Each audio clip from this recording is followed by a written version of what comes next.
Halo semuanya, pernah dengar istilah Web3, kripto, atau NFT? Nah, pasti kamu juga sering dengar kata smart contract. Tapi, apa sih itu sebenarnya? Kenapa ini penting banget?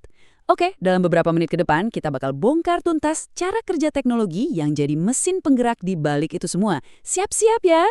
Coba deh, kita mulai dengan satu pertanyaan simpel.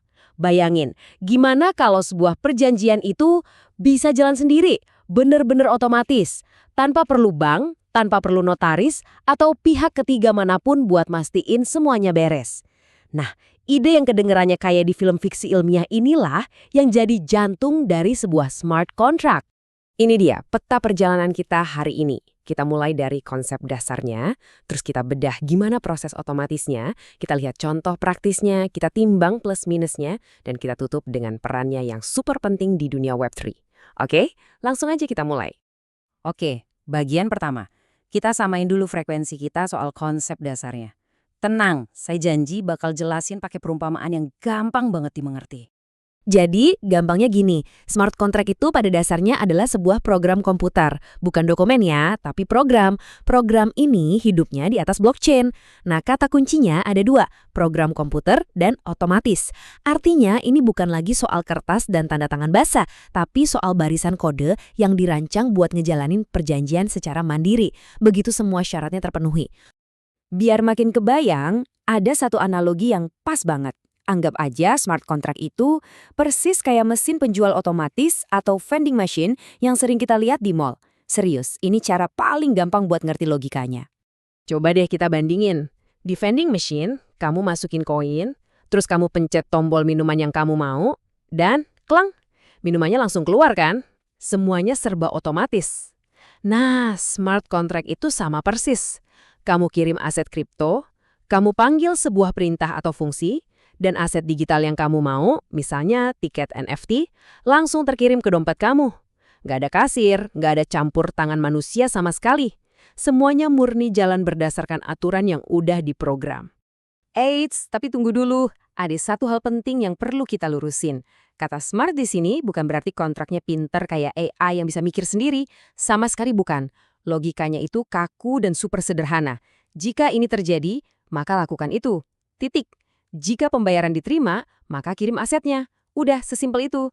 Jadi, smart di sini lebih ke arah otomatisasi yang efisien. Oke, konsep dasarnya udah dapat ya. Sekarang, yuk kita intip lebih dalam lagi. Gimana sih proses otomatis ini berjalan, langkah demi langkah di belakang layar. Semuanya itu dimulai dari langkah 1. Developer nulis semua aturan mainnya dalam bentuk kode. Udah kayak bikin resep masakan digital gitu. Terus, di langkah 2, kode ini ditanam atau istilah kerennya dideploy ke blockchain.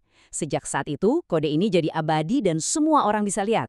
Lalu, di langkah 3, giliran kita sebagai pengguna buat berinteraksi, misalnya dengan ngirim pembayaran dari dompet kripto kita. Nah, setelah transaksi kita kirim, di langkah 4, seluruh jaringan blockchain bareng-bareng akan memverifikasi. Dan disinilah keajaibannya dimulai, langkah 5. Kalau semua syarat terpenuhi, kodenya akan jalan sendiri, betul, otomatis, tanpa perlu persetujuan siapapun. Terakhir, di langkah 6, hasilnya dicatat permanen di blockchain.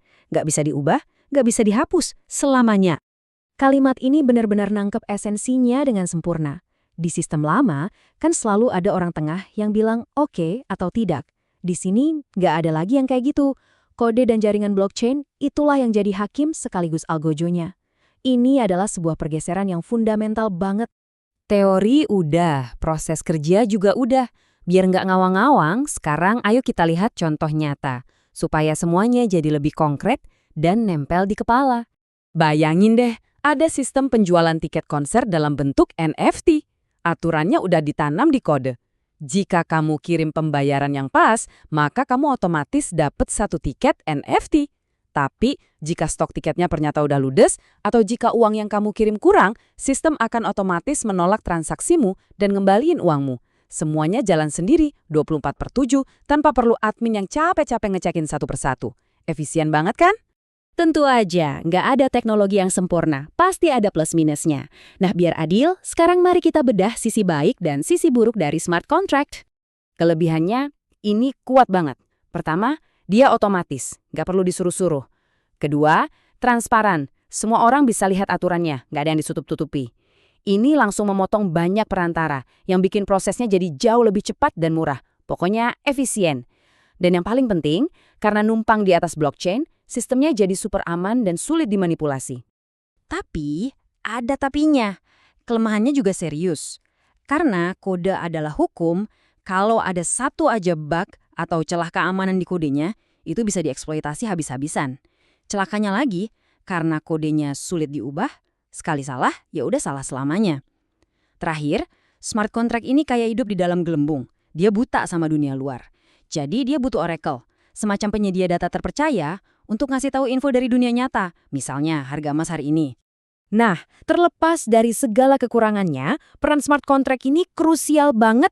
Yuk kita lihat kenapa teknologi ini sering disebut-sebut sebagai fondasi dari era internet berikutnya, yaitu Web3.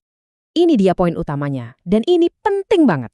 Hampir semua aplikasi yang kita kenal sebagai bagian dari ekosistem Web3, mulai dari keuangan, seni digital, sampai game, semuanya itu ya berjalan di atas smart contract.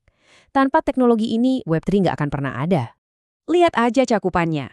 Di dunia DeFi, smart contract yang ngatur pinjam-meminjam otomatis. Di dunia NFT, dia yang ngurusin pembayaran royalti otomatis buat para seniman.